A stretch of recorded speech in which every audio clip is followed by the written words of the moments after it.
Who's your papa? Well, we are here on the Godfather Minute. I'm Alex Robinson. And I'm Andy Robinson. And we are the Godfather Minute Brothers. And welcome back. It is minute 47. We're going to jump right in. Andrew, repeat. Alex, repeat. Minuto numero 47. How'd I do? You did great. You repeated my thing exactly. I feel like I'm doing terribly. I forget it every minute. Great. You're doing great. You went to college. Become stupid. Well, the joke's on you, listeners, because I'm Andy Robinson. I can't believe I fell for that trick. Again. So in this minute, we're going to jump right in with the content because we got a lot of good stuff to talk about. Wow, awesome. You weren't insulted by that whole "who's your papa" thing, were you? Why would I be insulted? I don't know. It's kind of a dated saying, but it's a little... Who's your papa? Yeah, who's your papa? Was that ever a saying? Well, it was who's your daddy. Oh, who's your daddy? It's the Godfather version of that. Who's your daddy? Do you think that's what Sonny and Fredo and Michael, when they were in... Oh, when Michael was in college, that's like that was the going line. Like, who's your papa? Who's your papa? Who's your zaza? Yes, so let's get right into it. There's no better way to get a date than to ask a young woman, who's your papa? Because then if she says yes, that she's a Godfather fan. She's a keeper. Yeah. Do you think Kay said that at some point? Michael said that to Kay, and she said, you are Michael, and that's how he knew she was the one for him. I think that's it. I think that's what happened. That was a deleted scene, I believe, if I'm not mistaken. So we're switching roles. Alex is letting me test drive the opening here. Yes. And so what do I do now? Do I say the whole thing? We said the minute already. Okay. And now you say when the minute starts. So the minute starts at the beginning of minute 47. Okay. Well, what's happening in the minute? So Fredo, the youngest son, is crying over the slumped, shot body of his father, Don Corleone. And then the scene cuts to Michael and Kay leaving Radio City Music Hall. And at the end of the minute, they learn that Don Corleone has been shot. He's feared dead. He's feared dead. Yeah, right. I guess that's more critical than just being shot, right? Yeah. Yeah, okay. Right. Yeah, that's pretty much it. Yeah. All right, then. So we'll be back next week. Stick around for the bonus content. Stick around. What are we going to do? What are we going to talk about on the bonus content? Well, we still have a lot of stuff to unpack for this minute, so why don't we talk about that in the bonus content? Okay. We do have in our back pocket from last week. What were we going to talk about? Not the Cupid dolls, but the the hobby shop, the hobbies of the Godfather characters. Okay, yeah, I like that. Write that down. Okay. Take a memo. All right, so it starts with Fredo Corleone, very sad, very upset that his father's been shot. You think he's more upset that his father's shot, or more upset that he was not able to defend him? I just thought of that now. Maybe that's why he's crying. I'm going to say probably the fact that that his father is shot. Mm-hmm. I mean, I think at that point that's probably his highest priority, more so than I think he kind of expects. I don't know. Does he expect to mess things up all the time? Oh, you think he's so used to it that he just accepts it and deals with whatever's in front of him? That doesn't match with what he says in Godfather 2. In Godfather 2, he says he is smart, not like everybody says. So he clearly is sticking up for himself then. So he must think he's at least. So I think it's just about the father. Yeah. He's probably just in denial. Yeah. Well, so it's hard to see in the movie, but while he was bobbling the gun, he dropped and broke. And that was Sonny's favorite gun. I think that's what. That's what Fredo's so upset about. He's like, on top of all this, now I got to buy Sonny a new gun. And that's why he's. I always make him sound like a 40s radio broadcast. Attention, Mr. and Mrs. America, and all the shift at sea. You don't talk to a man like Mo Green like that. It's great. He really does sound like a character of that time. Yeah, that's true. You think more people sounded like that back then? I always wonder that is if you were to travel back in time, as we seem to frequently do on this program, until like 1945 when people talk like, say, what's the big idea around here? You're like, that? Did you really talk like that? Or was it just in the movies that people talk like that? Well, and I just realized Fredo kind of talks like that, doesn't he? Yeah. And do you think Fredo, the character, really spoke like that? Or John Cazale's imitating what he said, thinks people in the Fredo would talk about? People in the 40s, they went, right, he's really British. Yeah. He's not British, is he? No, I don't think so. Where is he deceased. I think he's from like Boston. Isn't that why he says, I'm smart? Not like everyone said. I really think that's what it is. Yeah, yeah. Funny. Like he tries to hide his boss. I notice in TV shows and movies when people yell, that's when their real accent comes out. Oh, like British people and stuff when they do American accents. I guess you can't fake that. It's harder to do, I imagine. Meryl Streep is a great yeller in accents. No, I don't know if that's true. So getting back to the 40s thing, I was just watching a documentary about our old friend Marlon Brando. And part of the reason he was so revolutionary was that he was the first person to really act the way people acted in real life. Like, he didn't have that kind of theatrical, like, hey, what's going on? Like that kind of style. Way. He acted more like a regular person. He was when did he start? The 50s. Oh, in the 50s. Okay. Yeah. Yeah. So that's why someone said he's the greatest actor of all time, because he totally revolutionized the way we watch actors go. Now that the older stuff seems so like affected now. Yeah. Thanks to Marlon Brando. So he transformed the art of acting. Yeah. Yeah. Interesting. He was like what Picasso was for painting. I mean, not quite the same, but yeah. But anyway, so getting back to Fredo and the gang. Yeah. So Fredo's in the street. Can I read a little bit from the book? It's just a tiny bit different than the movie, but I'd like to read the aftermath of the assassination attempt from the book. Okay. Just to show you a little bit of different perspective. All right, I'll allow it, but you're going to have to go before a judge to show cause. Thank you, everybody. You want to stick with that, like a cheer? Because last episode, you experimented with an ooh. Well, here's the thing. I think the first time he said it got a ooh. When he says it to McCluskey, it's going to get a ooh. Okay. But then once he became famous for that line, then he showed up on Saturday Night Live and did it in a humorous context. And after that, everyone just, it's like saying, you talking to me? Like that thing. In the movie, it's not like a funny scene in Taxi Driver, but... definitely. Yeah, I can see that. Now everyone expects it. Yeah, exactly. Now, do you think now he's so sick of it, he's like, you're going to have to show cause in the morning. And everyone's like, ooh. It's like, boo. Put your heart into it, Tom. Yeah, no, they don't even care. Oh, yeah. They just want to hear it. Slobs. Well, let me read a little bit from the book, Alex. The Book of the Godfather by Mario Puzo. Now, you're saying the book is different. Is the book similar to the movie, different than the movie, or exactly the same? Alex, the book is different than the movie. The book is different than the movie. The book is different than the movie. I just wanted to say it in a little bit of a different voice. That was very Clint Eastwood.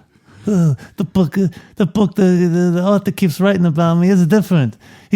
I blame Puzo for making me act like a real man, because I would act all like that, Shay. Puzo's the one who made me all real. So Puzo writes, so Don Corleone had just gotten shot. Mm-hmm. Many of the people thronging the avenue had flung themselves into doorways or on the ground. Others had huddled together in small groups. Freddie still had not drawn his weapon. He seemed stunned. He stared down at his father's body lying face down on the tarred street, lying now in what seemed to him a blackish lake of blood. Freddie went into physical shock. Whoa. Yeah, he's in shock. And he looks like that way in the movie, too. So it is different than the movie. In the Fredo, the book Fredo is less pathetic than the movie Fredo. Because I don't know, to me that seems less. Is it more pathetic that he drew his gun and bobbled it? Or is it more pathetic that he didn't even draw his gun? That seems more acceptable. Yeah. Yeah. As opposed to him drawing and bobbling it. I don't know, though. I mean, at least you were alert enough to do some action. Like if you're in shock, you're just standing on a deer in the headlights. I know, right? But that seems almost more like you can't help that. That's just like a biological reaction. It's whereas the other one seems like he intended to pick out his gun because he's smart, not like everyone says, and he totally botched the job. But anyway, continue with the reading.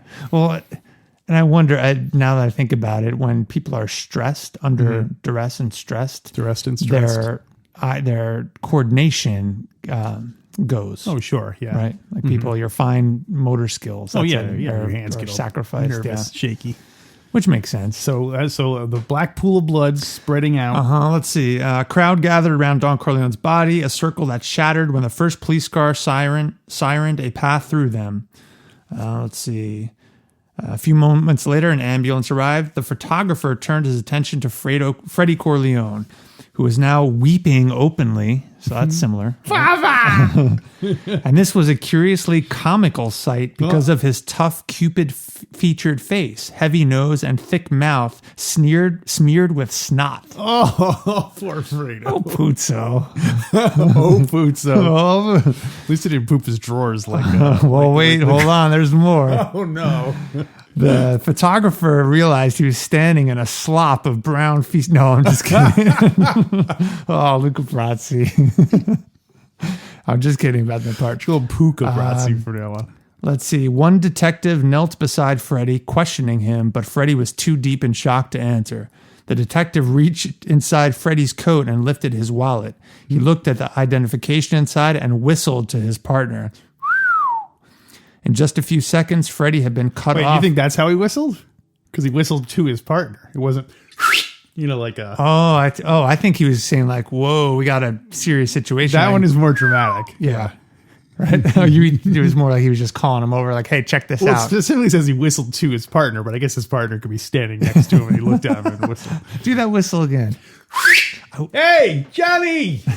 I wish I could whistle like that. It's a good skill. Can you do the thing where you put your two fingers in front of your teeth and do that like really loud concert whistle? I cannot do that, but the whistle I was doing is basically the same sound, except I don't have my mouth in it or whatever. Yeah, I never could do that. That's strictly tongue action. Okay, well, we'll save it for bonus content, all right? The late night bonus content.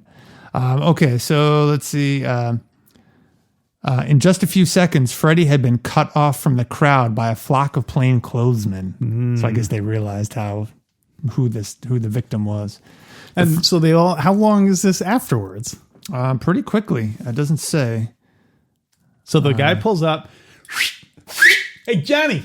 And then suddenly plainclothesmen show up from everywhere. That seems a little... I think I kind of skimmed the paragraph. Oh, okay, a crowd gathered, a circle that shattered when the first police car siren. Directly behind the police was the Daily News radio car. A few moments later, an ambulance. I think it's over a few minutes. All these people are arriving. I was going to say, if the cops showed up, no one called them. I think we got a rat in the house. Oh, you think there's a traitor? I think it's Paulie. I bet. I'm going to guess it's Paulie. Oh, Paulie's having second thoughts?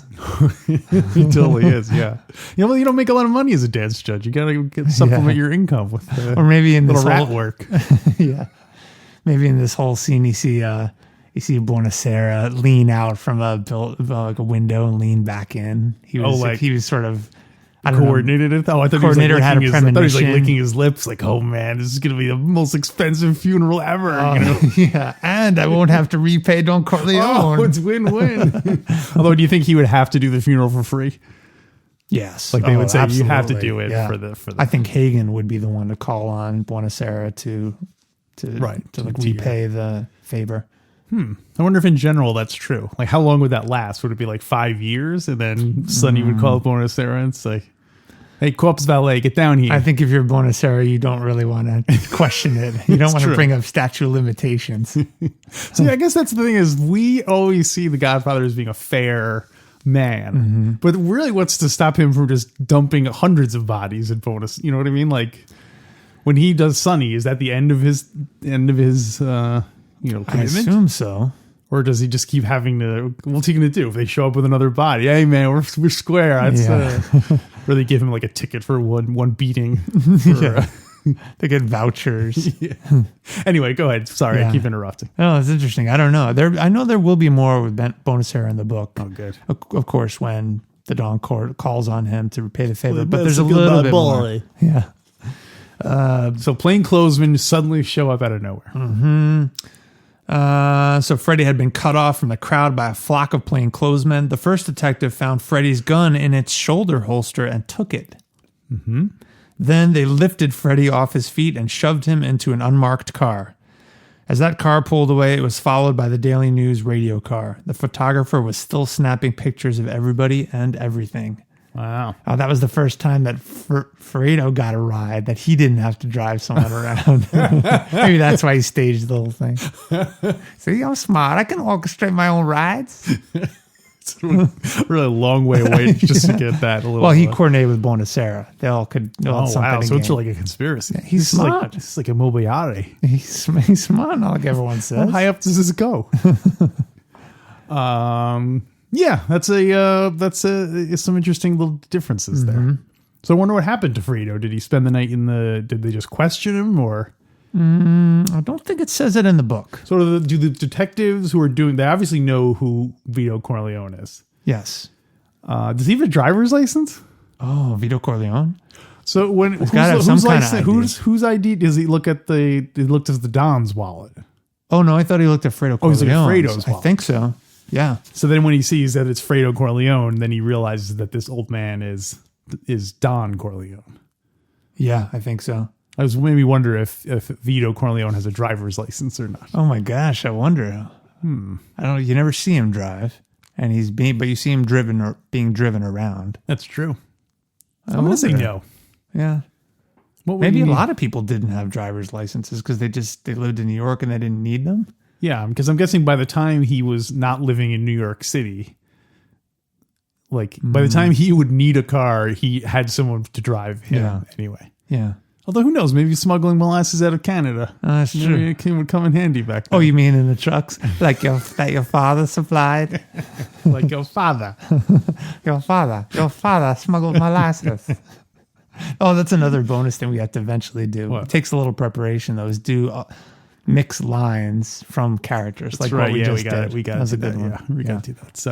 So then Fredo says his classic line that would definitely be part of the doll. Oh, we can't talk about that in the non-bonus content. Yeah. But they would definitely say, Papa! It's such a funny, because it cuts right after he says, Papa! Yeah. So. You think that's because Brando starts laughing? It's like good after him saying that? Yeah.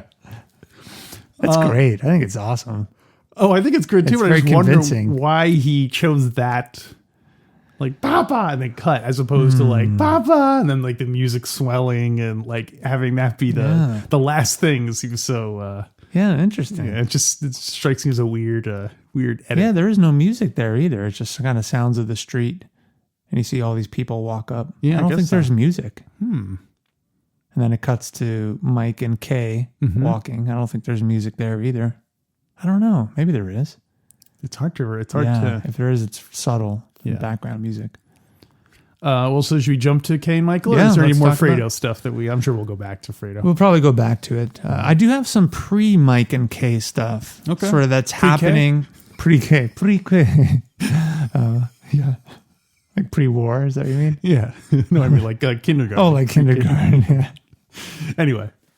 Pre-K. Oh, that's like when I've got to take my kid to school. What grade is he? Pre-K. That's pretty good.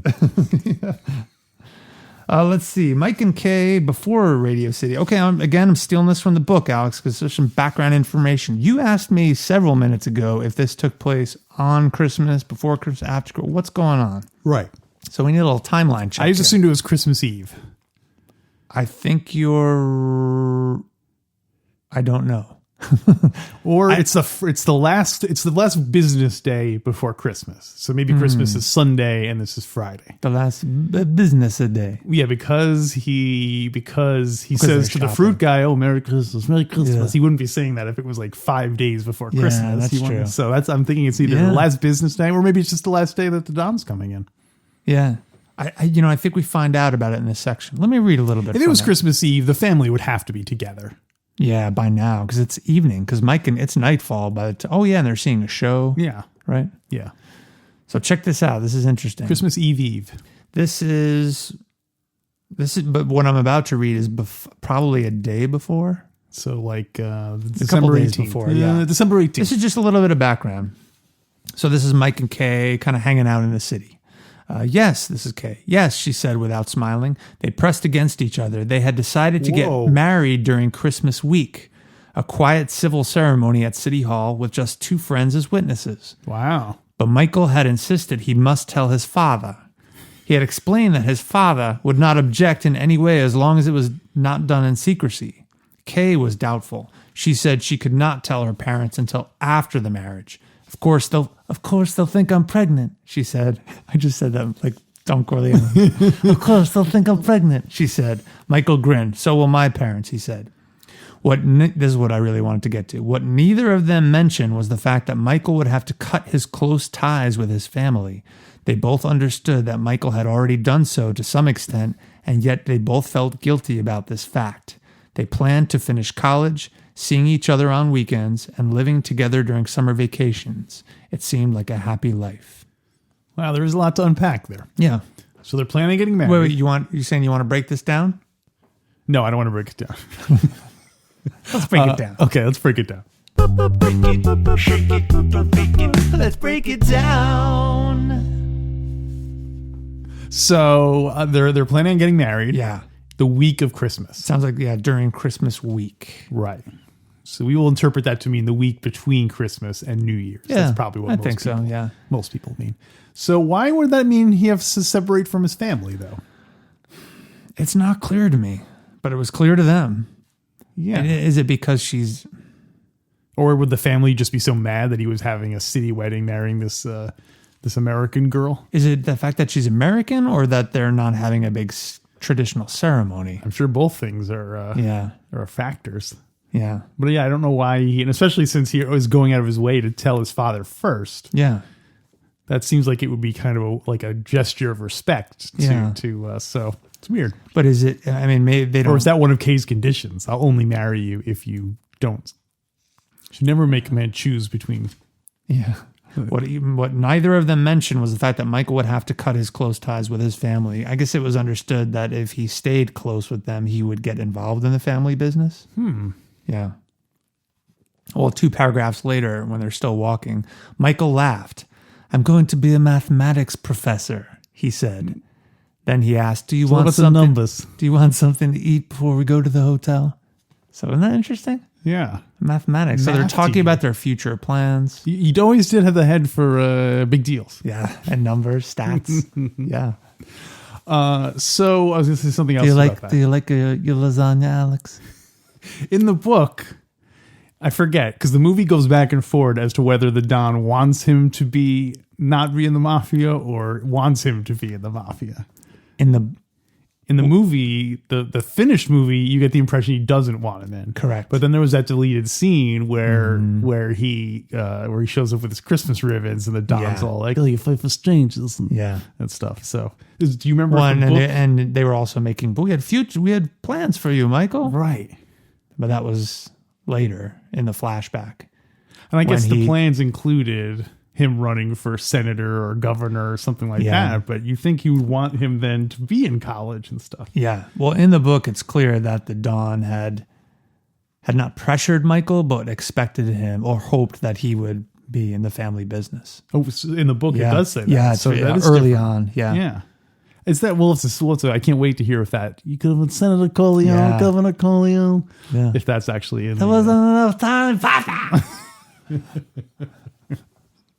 Once he gets shot, we're going to have to change our Don Corleone impressions to make it a little bit more, he's like, he's more like winded. Talk to those people. I forget. Fruit.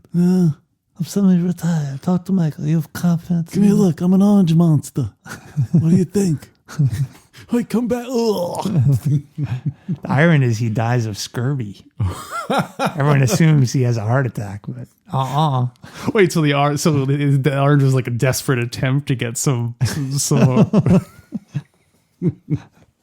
So Kay and Mike just got out of the movie The Bells of St. Mary, which you can see on the Radio City Music Hall.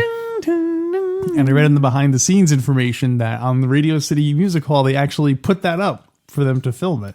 So they said all day they had people coming up going, "Oh, are you showing The Bells of St. Mary's?" They're like, no, it's just for this movie. Wow. I think the movie was called A New Leaf, and also the Rockettes Easter show. So I guess this was filmed around Easter. Yeah. So there you go. Oh, interesting. And Ingrid Bergman plays a nun, and Bing Crosby plays a priest in it. That's why she asks, "Oh, would you like me better if I was a nun?" And Ingrid Bergman. So that, and then asks if he would prefer that she's Ingrid Bergman. So Bing Crosby, is he an acting contemporary of Johnny Fontane? Well, yeah, I guess they're acting. both in Well, I guess Johnny hasn't been in it. Has Johnny been in movies yet? Or is this going to be his first role, or this is like his first serious role? I got the impression he's been in roles because he's been in Hollywood. He's had a relationship with producers and directors. Yeah. Yeah, it's true. Yeah, but he always sang in them. But this new role would be perfect for him. Yeah. He would just be himself. So it was like his first with his weak voice. Yeah. It's funny that remember the Don has him rest for a month. Stay rest. He actually goes and they're like, no, we wanted the weak voice to Johnny Fontane. They have to slap him around a little bit. I wonder how bad you could be and get away with it. What do you mean? Like let's say my Godfather was, I'm like, hey, you know what? I want to be in the new Star Wars. I want to be the lead in the new Star Wars movie. Whoa. And then they went to like Kathleen Kennedy, cut off a horse and put her head in the bed and stuff. Would they make me the lead in a huge? Well, of course, these days with Star Wars, they'll do anything. But anyway, I mean, you'd have to have some degree of acting talent or looks or something. They couldn't just put you, I mean, if you were like Freddie Corleone, I don't think they could work that miracle. Yeah, I guess that makes sense because Waltz even says, he would be great in it and it would make him a big star. Yeah. That part's perfect for him. We're going back to Waltz. Let me tell you something. Just so you see, I'm not hard-hearted. I was going to offer that picture to the young kid, Fredo Corleone. That's his counter offer. Anyone but Johnny Fontane. Oh, you see Fredo come out of the room upstairs in Waltz's mansion with the pony. Oh, sorry, Freddie. Banana attacker. He looks down at Hagen as Hagen's leaving, and Fredo just goes, "Papa." Do you think any of the other brothers? We know Mike didn't say Papa when he saw, but do you think Sonny went Papa when he heard? How do you think he found out? Sonny? Yeah. How did everyone else? I assume.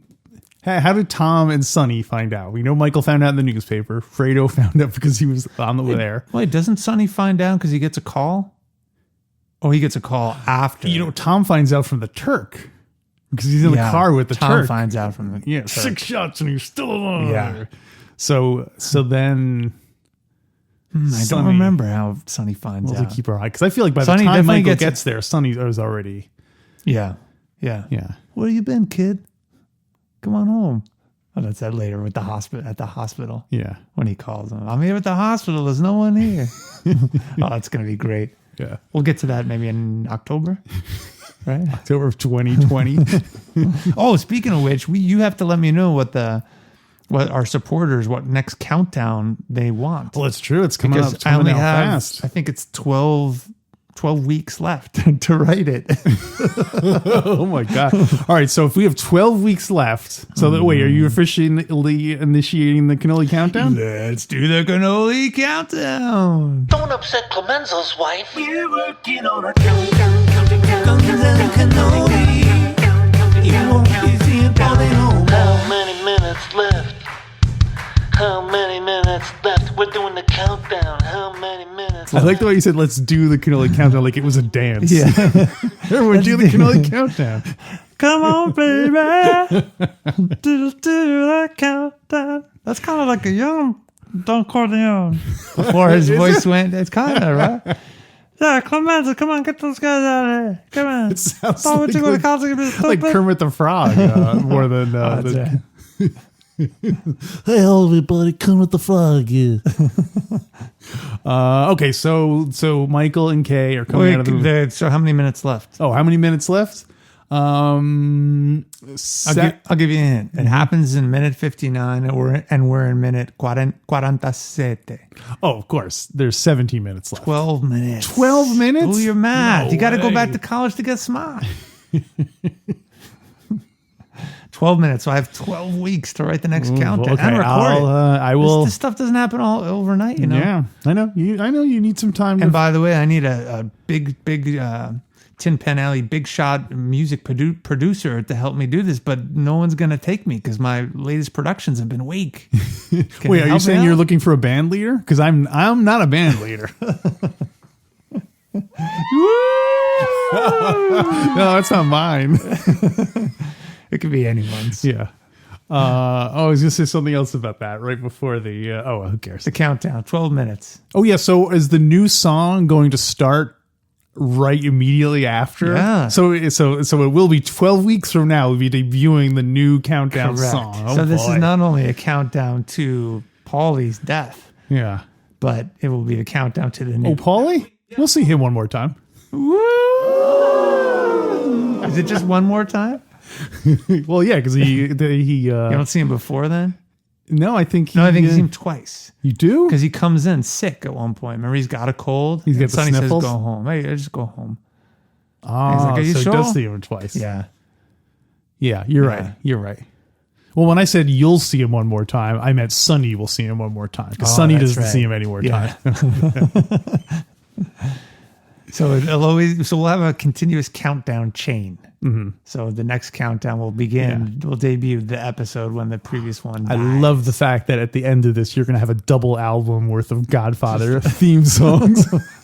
So check the supporters page to see I will what do people that. voted for. I will do that. I am a servant. I'm a servant to our listeners. You If have one client, voted and that client is the listener. and don't forget, if you haven't voted, Alex is going to check maybe tomorrow, which will be Sunday. Yeah, Sunday, so- yes. You still have some time to get your vote out. Yes. Right. Well, it depends. Yeah, I will check it Sunday. And And is it- I'll check it Monday because the episode drops Sunday. Where you check it Sunday, Monday, or Tuesday? No, not yet. Not yet. Too early. Too early. By the way, I think we usually only talk about this during the bonus, The new countdown, because it's just only supporters can vote. yeah, right? only supporters can All vote. right. Anyway, All right. if you're interested, go support us and vote. Enough about that. I have some Do you have anything else about the minute? Yeah, actually, I have quite a bit. Oh, yeah. great. So Keep we them coming. come to Mike and Kay. They're walking down the street, and then Michael picks up the newspaper. Let's talk about that. Well, Kay newspaper. sees it first. Kay He's sees like, it. Michael. He's like, no, I don't like you. I wouldn't like you better if you were Ingrid Bergman. And she Oh, says, he's "What already- about the nun?" He's like, "No, I like you how you are." What about an Ingrid Bergman dressed as a nun? All right, now you're talking. So he sees the newspaper. They see the newspaper, and the headline is, what is it? Vito Corleone, Assassins gun down underworld chief. Underworld Chief. Yeah. So my first That's question. the front page headline, Yeah. because there's another headline inside that says I don't Vito know if that's Corleone the- feared, murdered. Yeah, that's when he right. opens it up Yeah. and sees that, yeah. So they call him a chief. Can we talk Chief. about that? Sure. Would you want to be called a chief if you were Don Corleone? And I can't think of any other. Well, first of all, I'm assuming Don Corleone doesn't want any publicity about Yeah, himself nothing in the whatsoever. So papers. I'm sure Yeah. he wouldn't. The reporters would love a story like that, but he would not want. He would not want that. Yeah, they just might, Alex. I'm gonna They say just no. might. I'm gonna say he wouldn't like Chief. No. No, Okay. it just sounds like low. It sounds low, kind of informal. I guess so. Yeah, because I guess unless you're a Native American, chief is generally not something that you. And I don't even know if they use the word really chief or not. Yeah. Well, I don't know. I just wonder. It's an odd Maybe cut choice that of out. That word. would have been racist without me even realizing. Clearly, that was Barzini's newspaper people writing Oh, it. that's true. They talked to Barzini. So I was going to say, would you prefer to be called a chief or a leader or? I think some boss. other- If you were a boss. So if you were Don Corleone and you had to have something printed about you, you'd prefer to be called a boss than a chief. If it had to be, obviously, I'd like to be a respectable business. Well, I'm a respectable businessman. I'm an olive oil salesman. Olive oil entrepreneur, gun down and market. You can tell by my olive oil voice and my guinea charm. So yeah, I think I personally would like boss, but yeah, it's a tough one to. Depends on your. What would you say? What would your title of choice? I mean, chief is kind of badass in a way. You don't mess with a chief. But you know It's what? sort You of know what tribal. ruins chief is that people use it as, "Hey, chief, Yeah, what do you want for dinner?" You know It's what I mean? become that, but in the 40s, maybe it still had some Maybe. power to it. Yeah. Yeah, Chief. Whatever you say, Chief. Because I guess there's like a fire chief. Yeah. There are some chiefs that are like respectable, real things. Chief of ceremonies. Editor in chief. Yeah. Mm-hmm. Yeah. Chief Boyardee. No. We'll get to that when Clemenza teaches Michael how to warm up. You never know, you have Chief to bring Boyardee. raviolis for 50 guys. So the article also refers to the shooters as assassins. But are they really, Alex? He's not dead yet. 6 shots. And Would be not assassins, dead. I guess. Yeah. I remember one time I was talking to a friend of mine about John Lennon, his murder, and it was referred to as an assassination. And my friend, Jim, you know him, he was like, assassination, because he thinks assassination is only for political people. Like if I killed you right now, it wouldn't be an assassination. Okay, but what It'd be if a mercy killing? So what if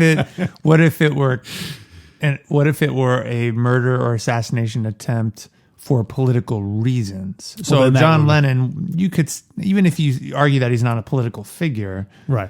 Oh, but he was the assassin was just a wacko, right? Yeah, pretty He didn't much. do it for political well, it depends reasons. who you. There are conspiracy theories that were like, right, he was he's a CIA, hypnotized by the gosh. CIA and stuff. Do you buy any of that stuff?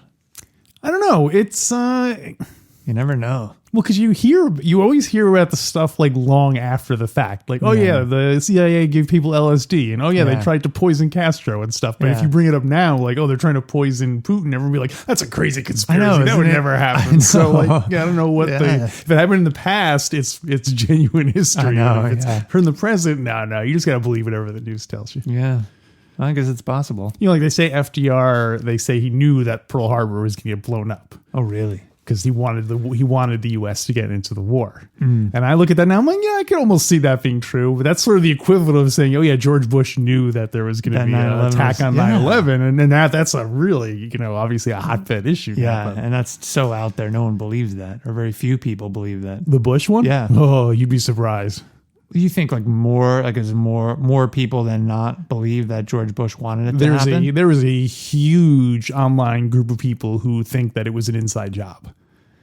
Yeah, but do you think more? I know that conspiracy theory exists, but do you feel like more people than not believe that? No, I'd say more people believe it was not, but I don't think it's like, I'm going to say like 20% of people. Wow. Maybe not that. That seems very high, because if I asked 5 people, it's not like one of them would say it. But I would say probably 10%. Interesting. Which is pretty high considering you're talking about the president coordinating it. It's, an attack. Well, and I think the internet sort of fuels these things. Yeah, that's true. 30 years ago. Yeah. Like 30 years ago, would they have been able to get to the Twin Towers? They're getting soft. Yeah. Oh. Let's not go there. Yeah.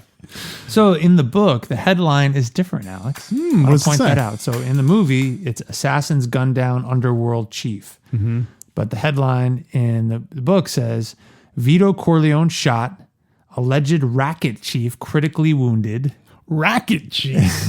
Yeah. Hey, whatever you say, that racket chief. Operated on under heavy police guard. Bloody mob war feared. Oh, there you go. Those are all headlines. Michael felt the weakness in his legs. He said to Kay, he's not dead. The bastards didn't kill him. Also, there in the book, the book is different than the movie. It is, yeah. Yeah. Let me read the section right before, too. So Michael picks up the paper. The first thing he saw was a photo of his father lying in the street, his head in a pool of blood. Fredo sitting next to him, blubbering. Well, it's interesting. A man was sitting on the curb weeping like a child. It was his brother, Freddie. It's crazy. He sees Freddie in the newspaper article. So it must have just happened earlier that day, and this was an extra. Yeah. Right. Well, there used to be several papers throughout the day. Oh, so this was a later edition. Yeah, like there'd be a morning edition, there'd be after like an evening, and then there'd be like an extra, it'd be like a later one after, like if something happened after that. That's amazing if you think about it. Well, if it was before TV news and stuff, Yeah. so that's how people got there. And I guess they weren't lengthy; they were shorter because they just covered the previous 10 hours. Yeah, that's Right. probably true. Yeah. And was it the extra, assassins gun down, my racket chief? Those were in addition to the regular ones. Yeah. This was an extra. It was an right? extra edition that would Wow. Yeah, crazy. Give him a lot of credit. A man was sitting on the curb weeping like a child. It was his brother Freddie. Michael Corleone felt his body turning to ice. Ooh, because he's getting all like he's going to turn into the mafia Don. That's it. There was no grief, no fear, just cold rage. He said to Kay, "Go up to the room." But he had to take her by the arm and lead her into the elevator. They rode up together in silence. In their room, Michael sat down on the bed and opened the paper, and that's when he reads those headlines. Okay. Yeah. So in this clip though, in the movie, he looks at the headline and then he opens it up, I guess, to page 1. And one thing I love doing when I watch movies is, especially old movies, because people had it took people longer to read and like can get information. You know what I mean? So like shots would linger for a long time. So you can do the headline and now you can also have time to like read what the other headlines say around it, because, you know, they would hold the shot for a long time. And isn't that cool? And all the other things are just kind of like random, not random stuff, but not like news headline stuff. Well, I made a note of one. It said, rain, light turnout forecast today. And then there seemed to be a half-page article about it. Yeah. That's why they didn't expect people to be able to read all that or see it. Yeah. Or you know, they'll just see that and go, oh, it's about weather or whatever. You know, just some generic kind of headline like that. Yeah. So the other thing also, sometimes they'll do that and they'll put the text. Sometimes you could actually read like the text of what is there. And sometimes it's just in like Latin. Oh, wow. Or, you know, like there's just like random... Why will they do that? Oh, just to fill it up? To fill it in without actually having to have someone sit down and write the article about what happened to the Godfather. But sometimes they will actually do put information like that in there. Yeah, I guess they didn't think ahead to this digital age where you'd be able to freeze. Yeah.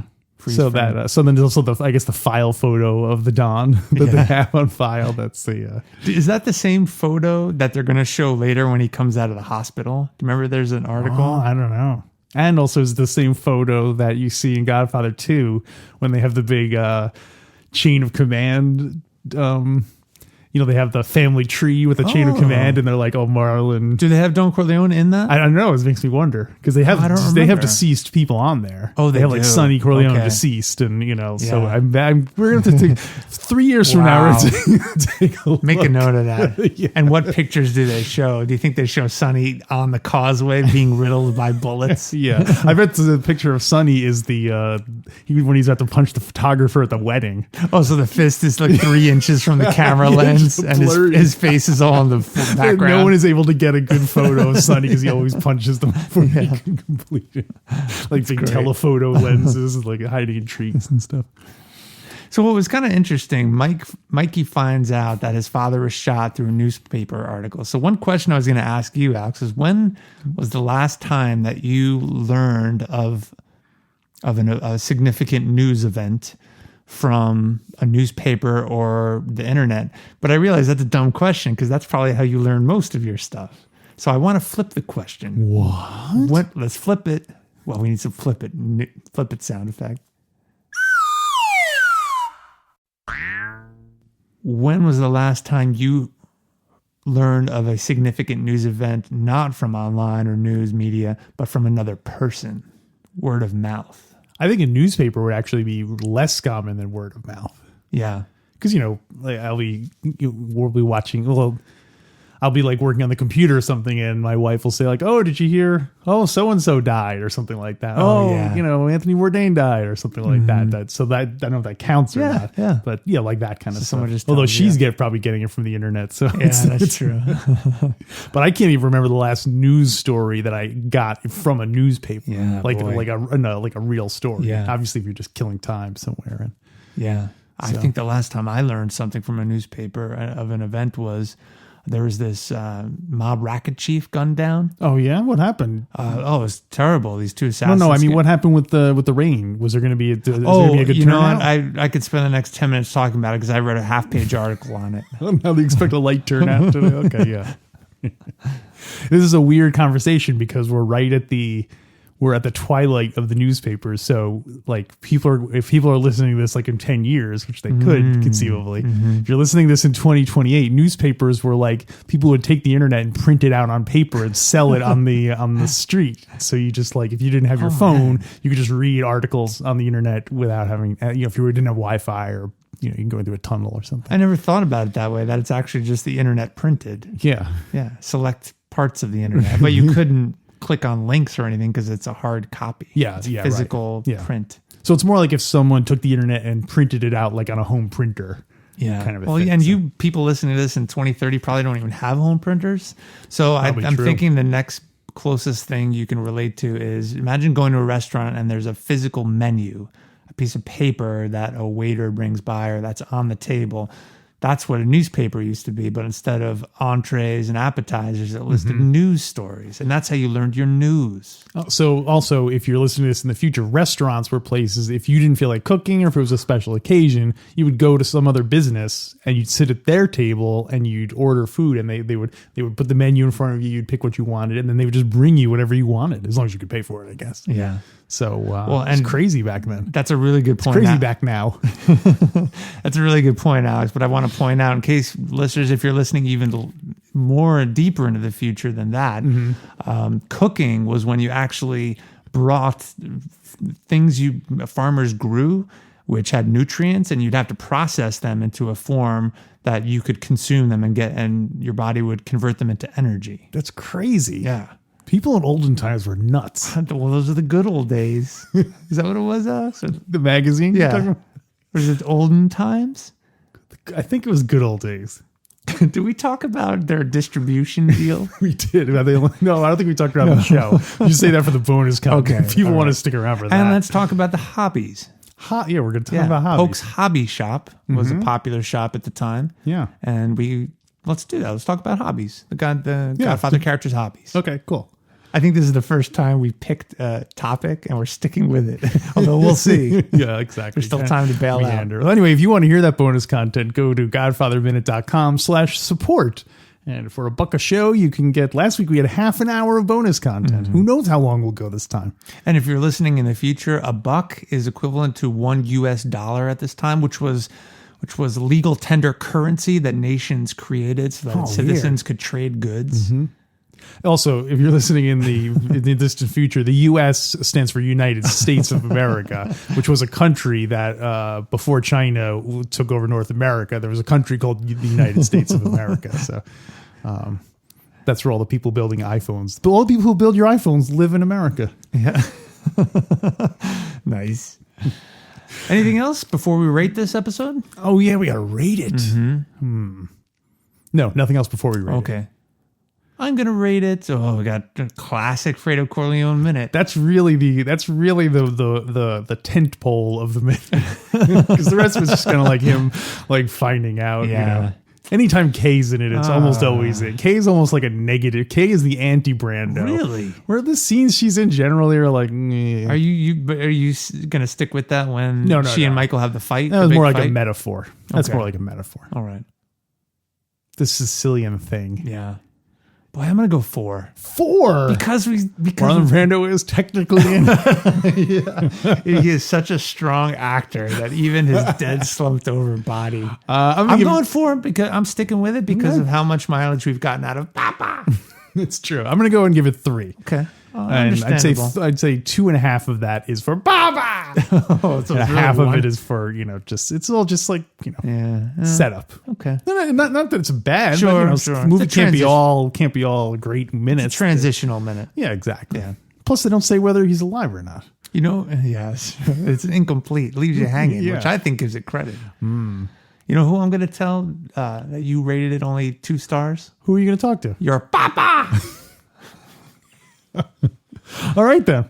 So enjoy. Yeah, enjoy. And stick around for the bonus content. If not, take the good. Do we want people to review the podcast? I was clicking around iTunes. Oh, yeah, that's a good thing. I know we never ask people to do that. Yeah. Do us a favor. Okay. We'll owe you a favor if you do us a favor. Go to iTunes, or I guess it's not called iTunes anymore. I think they call it Apple Oh, really? Apple Podcasts. Oh, okay. Because they're phasing out iTunes. All right. Anyway, go to Apple Podcasts, rate our show. Or Google Play, or if this is 20 years from now, whatever the... Go on the HoloNet. It'll be the Nin Hao review site, because China will have taken over Apple, right? Yeah, there you go. So go leave us a good review. It'll help us attract more listeners to the show. And after that, make sure you leave the gun and take the cannoli.